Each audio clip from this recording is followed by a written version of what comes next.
اخدت كده 3 طماطمات وطحنتهم كويس جدا في الكبة.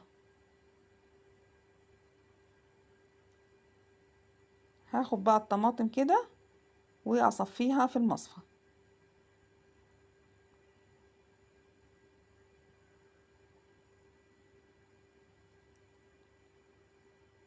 وهجيب كده كوباية مية احطها على الخليط دوت، احطها كده فوق التفل واصفيها، علشان الخليط دون لازم يبقى كمية كفاية عشان اغطس فيه الفراخ. ودقت بقى الخلطة دي فلقيتها ناقصة ملح، فحطيت ملح كمان شوية. خلاص هجيب بقى الفرخة كده واقطعها من النص، يعني تقريبا تبقى نصين.